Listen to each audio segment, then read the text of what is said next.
It was a normal summer afternoon until, in a matter of minutes, an empty space appeared where a little girl had been playing, and a quiet pocket of Tennessee became the center of a mystery that still won't let go. 5-year-old Summer Wells was last seen at her family's home on Ben Hill Road on June 15, 2021. What followed was a scramble of helicopters, K-9 teams, volunteers, and detectives searching thousands of acres, and then years of questions that outlived answers. If you want first-hand updates as this story develops, hit subscribe and turn on the bell now. We'll bring you every credible lead and every verified development. Summer's disappearance began with a short window of time and have left investigators and the public staring at the same empty facts. According to official timelines and public reporting, she was last in the family's yard, and the scent dogs followed her trail to the home's basement door before the trail ended. That abrupt stop is one of the most confounding pieces of the case, with scent tracking leading to a single access point and no further trace beyond the road. The simplest questions, was she taken? Did she wander? Did something happen on the property? Remain painfully unresolved. Within hours of the report, authorities mobilized on a scale few Tennessee communities had seen. The search quickly expanded to more than 5,000 acres. Helicopters combed the canopy. Drones scanned places humans couldn't safely reach. Dive teams checked waterways, and cadaver and trailing dogs followed scent lines through thick undergrowth and hidden ravines.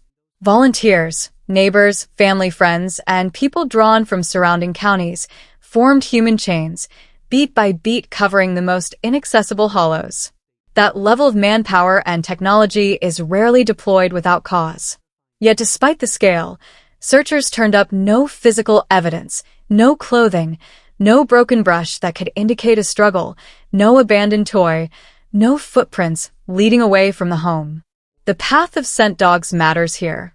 K-9 teams are trained and deployed as one of the most reliable early options in a missing person search. In Summer's case, dogs reportedly tracked a scent from near the play area toward the house and to a basement door, then lost it. There are a few technical reasons this might happen. Scent can be picked up and carried to a particular point but then disperses. A dog may be misled by cross scents, or a scent may stop where a vehicle transfer occurred. Each interpretation has consequences for theory building. If the scent stops because she was placed into a vehicle, that points to an abduction involving a transfer off property. If the scent fades naturally or is interrupted by environmental variables, the absence of further trace becomes just as troubling because the terrain around that home is difficult and sparse in witnesses. It could mean anyone could hide evidence quickly in a place with so many hiding spots. Law enforcement's early posture was coordinated and technically robust but cautious in public comments. The Tennessee Bureau of Investigation and the FBI were involved quickly, lending resources and expertise. At the same time, investigators repeatedly described the case as outside the norm, a phrase that means something specific in investigative language. The pattern of evidence and witness statements doesn't fit a neat category. In many missing child cases, investigators will point to physical traces, a credible sighting, video footage, or a known suspect profile. Here, none of those things materialized. Calling the case outside the norm signaled that investigators were working on leads that didn't align with standard abduction, wandering, or accident scenarios, an admission of complexity rather than a conclusion. Over the years, authorities sifted through phone records, surveillance footage, where available, vehicle registrations, and social media. Forensic teams combed through digital logs and geolocated electronic evidence. Those are painstaking tasks, extracting, verifying, and cross-referencing cell site pings, family device locations, and any public posts or timestamps takes time and precision. The public often wants fast answers. Investigators must convert raw signals into legally reliable evidence. That process has produced a long list of tips, more than 6,500 reported to authorities over time, yet very few that could be independently confirmed or that led to physical corroboration. The family's timeline and interviews added another layer of difficulty. Multiple accounts from adults and a teenage companion named Hunter contained inconsistencies about where people were and what Summer was wearing. In a case like this, inconsistencies do not equal guilt. They can be the result of stress, memory degradation, or differing perspectives. Still, when official timelines hinge almost entirely on family testimony and those narratives diverge on key details, investigators must treat each discrepancy seriously. That's why phone records, timestamps from stores or cameras, and third-party witness statements become the most valuable tools. They can lock down times and places that human memory cannot reliably preserve. Child Protective Services became involved after investigators assessed the home environment. Summer's 3 brothers were removed from the residence, pending safety reviews. That step is not a public judgment of guilt, but a protective measure taken when authorities believe children might be at risk in their current environment. Inquiries into home conditions, past complaints, and supervisory capacities factor into those CPS decisions. For the family, this intervention added a profound emotional layer to an already devastating situation and placed parental behaviors under intense public scrutiny. Public attention shifted rapidly online, and that change both helped and hurt. Everyday citizens and keen online investigators raised new questions, flagged potential leads, and kept Summer's face and name in front of a broad audience, a powerful force in keeping cold cases alive. But social media also became a breeding ground for misinformation, unverified claims, conspiracy narratives, and sometimes outright falsehoods swept through comment threads, forcing officials to spend time debunking rumors and worrying about contamination of potential evidence. Viral posts calling out alleged suspects, pointing to satellite images, or broadcasting speculative forensic theories often produced more noise than leads. The effect of that noise is real. Tips must be triaged, veracity checked, and false narratives corrected, all of which consumes scarce investigative hours. In 2025, the case saw a renewed, more technologically driven push. Investigators revisited areas with high-resolution drones, used ground-penetrating radar in targeted zones, and deployed cadaver dogs specifically trained to detect human decomposition even years after the fact. Ground-penetrating radar, GPR, can reveal soil disturbances and anomalies beneath the surface. Combined with forensic digging and stratigraphic analysis, it can be a powerful tool for detecting clandestine burials, but it's not foolproof.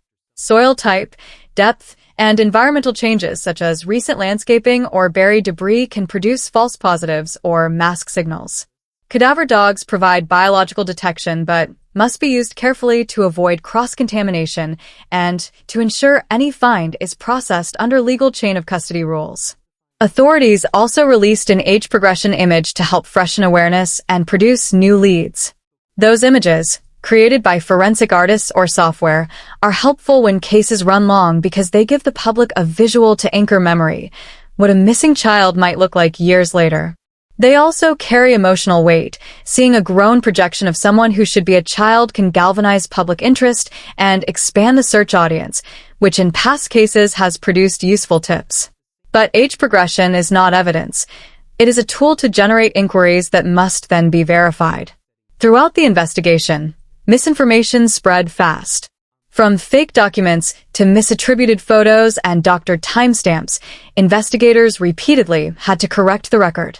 Every correction requires time, and every viral rumor risks misleading volunteer searchers, press outlets, or potential witnesses. For families and investigators trying to preserve the integrity of a probe, that kind of viral misinformation is a second, preventable tragedy.